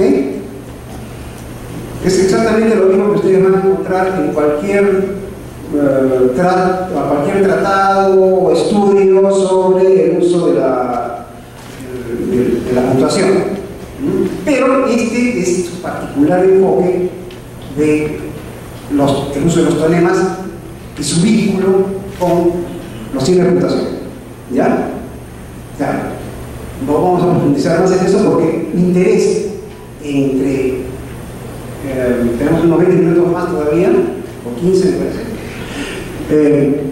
entre ahorita que nos vamos y las 5 de la tarde, denme una leidita y sobre eso ustedes hagan las preguntas, ¿ok?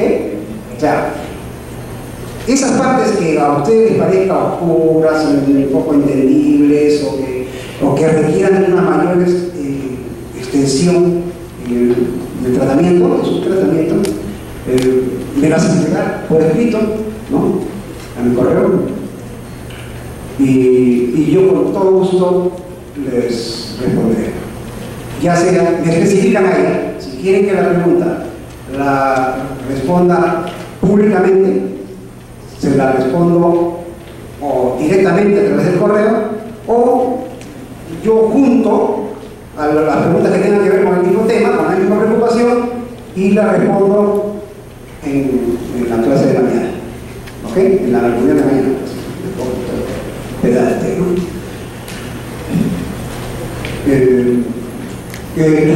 La coma, yo sé la coma, subimos las expresiones incidentales, ¿no? Ahí hay ahora ejemplos, está el mismo ejemplo que hemos visto en los cuadros que tienen ahí ustedes del PowerPoint. Solo un ratito sobre esto es muy interesante. Acá sí hay una modificación. Acá el autor puede hacer que me haga un poco de color. Ahí hay un asterisco junto a la palabra tímidas. ¿Lo encuentran? Y ahí que el texto original no dice tímidas. Ya dice otra palabra, pero me parece puede venir susceptibilidad. Así que así que si alguna vez un día se encuentra con Kendo y le dice, oye, este tipo me cambió una palabra, y tiene que pregúntale por qué utilizó la otra, ¿no? ¿Por qué utilizó la otra? Nada más, de mi parte. Ya, esto me parece interesante porque nos va a indicar cuál es el cambio de concepto de una oración en donde una inflexión de voz, un cambio de tono, nos va a decir un concepto completamente diferente. Observen, las chicas que eran demasiado tímidas se quedaron sin bailar. Las chicas que eran demasiado tímidas se quedaron sin bailar. Es completamente diferente y tiene otro sentido. Es decir, las chicas que eran demasiado tímidas se quedaron sin bailar. En el primer caso, ¿quién se quedó sin bailar? Todas. O algunas. Repito. Las chicas que eran demasiado tímidas se quedaron sin bailar. Empezamos por la primera.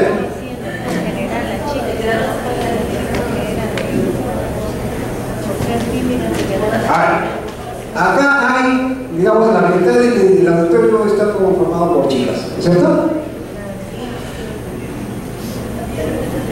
Todas son tímidas. Todas se quedaron sin bailar. ¿Es el primer caso o el segundo?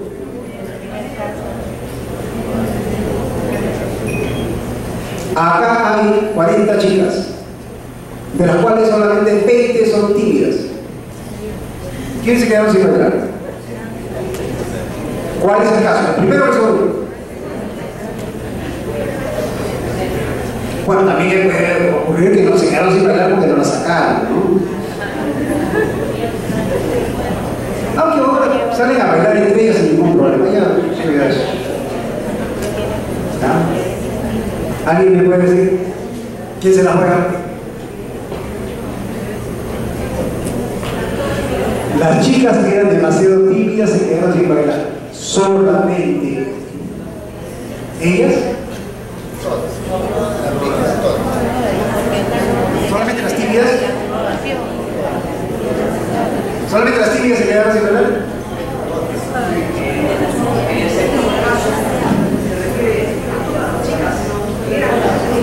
Ajá. Exacto. Exacto. Ese es el segundo caso. Dice aquí el colega, las chicas que eran demasiado tímidas, todas, o sea, en el caso de, está indicando que todas las chicas se quedaron sin bailar, porque todas eran tímidas. En el primer caso nos está diciendo que solamente las chicas que eran demasiado tímidas se quedaron sin bailar, nada más que ellas, solamente ellas. Entonces, a una persona despreocupada dice, ah, caramba, pobrecita, solamente, no. Si le pones atención, en ambos casos no está diciendo exactamente lo mismo. Y entonces, ¿qué pasó? Si ninguna de las chicas bailó, bailaron entre hombres, solamente la explicación. ¿Qué tipo de fiesta estás asistiendo? Vamos a ver, y lo divertido es bailar con una chica. Bueno, si vamos. Está bien. Hay una frase incidentales, o sea, los vocativos, ¿no? Me gusta esto de los vocativos porque usualmente no nos identificamos, ¿no? O sea, los vocativos, como en el tercer caso, el tercer ejemplo que teníamos en esa hojita del señor maestro Pedro, ¿no es cierto? ¿No? Podría poner en el tema de ejemplos. Hay una cuestión muy interesante acerca del vocativo. Ya, el tercero que no llegamos a tratar, dice, es una nota que el tutor de un niño le hace llegar a un profesor que coincidentemente, intuyo yo, se llamaba igual que la criatura, pero la criatura en el trayecto le cambia la puntuación. Porque originalmente es, señor maestro, Pedro es un pícaro, usted lo corregirá como merece. El señor alcalde lo va a aprender algún día, porque le pega a los niños. Si no se entiende el chico, me lo dirán y le daré una buena paliza. Ahí hay un error el espacio. El niño coge la esquela, ¿no? ¿Sabía se llama esquela? Sí, ¿no? Esquela, y le cambia la puntuación. Le dice, señor maestro Pedro, es un pícaro usted. Lo corregirá como merece el señor alcalde. Lo va a aprender porque algún día porque le pega a los niños. Si no se enmienda, el chico me lo dirá y le daré una buena paliza. O sea, al final de cuentas, el pícaro es el maestro Pedro. No es el otro Pedro, no es el muchacho, es el maestro, el pícaro, ¿no? Eso tiene que ver con la parte que estábamos viendo sucesivamente del documento. Pasamos nuevamente al documento central. No, el otro, y entonces el vocativo tiene esas cositas. Señor presidente, es el vocativo, Hermelinda ahí es evocativo, es un vals muy conocido. Acuérdate, Hermelinda, acuérdate de mí, ¿no? Para calmar la duda que tormentosa crece. El de arriba, como ustedes verán, no señor, no es así. Este no señor, usualmente no lo encerramos en el coma. Y tenemos que ponerlo porque esa es la indicación que nos da la escritura para alertarnos que ese es el vocativo. Que esa es la persona que nos estamos dirigiendo, ¿no? Para aclarar el vocativo. Lo demás es lo mismo, bajamos con las frases incidentales también, ¿no? Luisa, pálida, se apoyó en la mesa. Pálida, Luisa se apoyó en la mesa. Luisa se apoyó en la mesa pálida. ¿Qué pasa si en el último caso no le ponemos coma? O sea, si no hacemos ese encargo, que la mesa es la pálida, ¿no? Es usual ese no uso, es muy usual. Esa omisión es muy usual. Por eso es que tan importante como leer es leerse. Más importante que leer es leerse. Porque es más fácil corregirse a uno que corregirse a los demás. ¿Por qué motivo? Porque uno tiene su estilo. Lo que dijimos al principio, es tu estilo. Entonces tú sí te puedes corregir con propiedad. Si es que tienes herramientas para corregir. Si no tienes esas herramientas, bueno, no vas a poder hacer. Y con esta parte concluimos. Sí. O sea, todo lo que ustedes tienen unas 4 horas para leerlo, que su trabajo también les permita, no hay problema. Hasta mañana en la mañana pueden hacerme llegar las preguntas, porque creo que la mañana es a la 1, a las 11, ¿no? A las 11, o sea, perfecto, pueden leerlo hoy, se van a su casa, y mañana en la mañana, a primera hora, por favor, para poder, ¿no? Para poder escoger, para poder darme el trabajito de escoger o responder. Obviamente lo que quieren que le responda en un momento, no va a poder hacer en un momento, lo haré sucesivamente, pero gracias a Dios. ¿Ya? Entonces seguimos. Se me va mi tocayo, justamente mi tocayo. Una de las mejores parejas de fundito, va centro. Bajamos hasta que nos salió el señor de la relieve, están sus comentarios. Nada más. Ausencia, este es el documento término, ¿no? Por lo demás, en el documento ustedes lo van a encontrar clarísimo, no hay ciencia ahí, ¿eh? No hay ciencia. Esto de la ausencia de verbo es una cosa que a mí me encanta, porque en el habla es muy común sustituir al verbo, y no solamente al verbo, sino a sus complementos directos. Ustedes pueden observar ahí que, por ejemplo, en matemáticas tuve 15, en química 6. Ahí hay una coma, ¿no es cierto? Esa coma lo que está haciendo es sustituir, ¿no? Lo que le llamamos la edición del verbo, ¿no?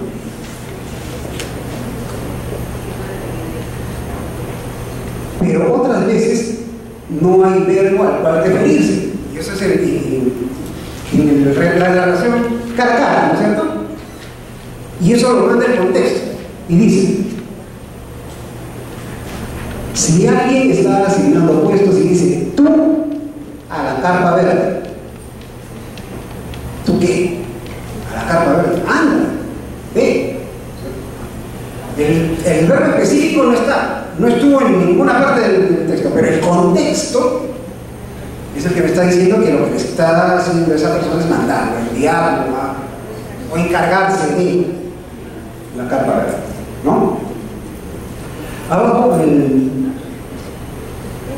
baja el comentario, aquí, dice en el pie de página número 12, que es ahí yo le explico que no solamente puede sustituir al verbo, sino también al complemento directo de este.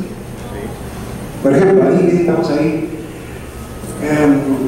que por ejemplo dice: Humberto toma café todas las mañanas, Fernando a todas horas.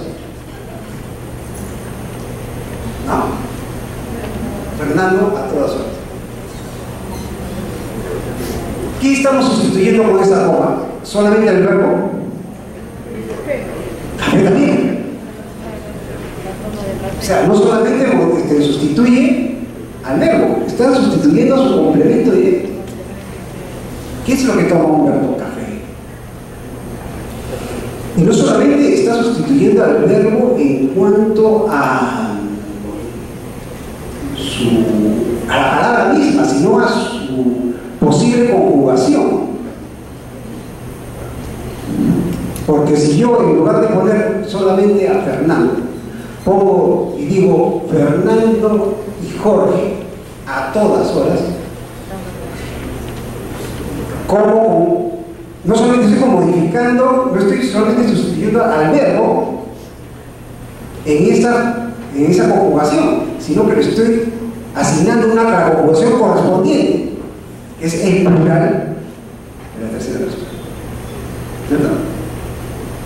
Complemento directo sigue siendo el mismo, pero estoy sustituyendo no solamente el verbo, sino que le estoy asignando una conjugación adecuada. No necesito escribirlo, simplemente le estoy sustituyendo. El oyente o el lector me va a entender con toda seguridad. ¿Okay? Sigue. 3 minutos. 2 minutos. Ahí ustedes tienen una serie de ejemplos que son referidos al mismo tema. La reiteración sobre el colegio lo hago. Y el punto y coma, que por eso ponga el video de...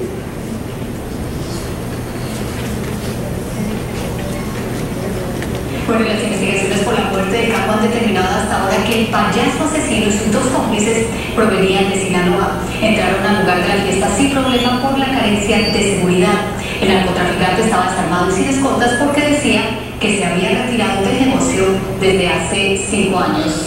Y Enrique, muchas gracias. Gracias por su información. La noticia es muy grande, ¿no? El asesinato de no se grata, ¿no? Porque era un narcotraficante. Pero lo matan de un payaso, ¿no? A una fiesta, ¿no? Todo anterior está en la noticia, y le mete 4 balazos. Y entonces, en el resumen de la noticia, esta chica hace la respectiva pase del video a la mesa de conducción y observen el tono que utiliza me parece que la palabra Sinaloa. Bueno, las investigaciones por la muerte de Campo han determinado hasta ahora que el payaso asesino y sus 2 cómplices provenían de Sinaloa. Entraron al lugar de la fiesta sin problema por la carencia de seguridad. El narcotraficante estaba desarmado y sin escoltas porque decía que se había retirado del negocio desde hace 5 años. Y Enrique, muchas gracias. Sinaloa, seguridad, ¿no? Ambos tomos son claritito, puntico. Claritito, ¿no? No hay coma, ni suspensión, ni es un punto y coma. Se dan cuenta que ahí puede haber terminado la noticia, tranquilamente. Sinaloa, seguridad. Pero el que la oye dice: no, acá, si bien la idea está completa, no va a terminar esta chica de ahora.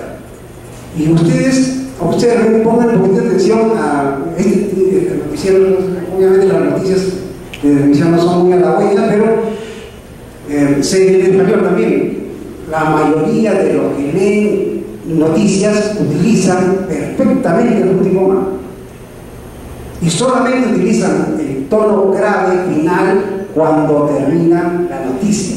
Mientras la noticia no termina de ser dada, no utilizan el punto final, no utilizan el tono grave. Acá no. Acá, si ustedes ven, utilizan el punto y seguido como loco, ¿cierto? Por eso es que el recurso visual es mayor acá. No sé si se dan cuenta que no me comparaba la televisión en otros países con la nuestra. Acá copiamos muy mal. ¿Ya? Pero no necesitan ellos el apoyo visual para darte a entender que la noticia continúa. Repítelo por última vez y por eso ya lo hago. Ahora, percátense de la parte final. Bueno, las investigaciones por la muerte de Capo han determinado hasta ahora que el payaso asesino y sus dos cómplices provenían de Sinaloa. Entraron al lugar de la fiesta sin problema por la carencia de seguridad. El narcotraficante estaba desarmado y sin escoltas porque decía que se había retirado del negocio desde hace 5 años. Gracias, no vamos más. Ya saben, lo que quieren hacer.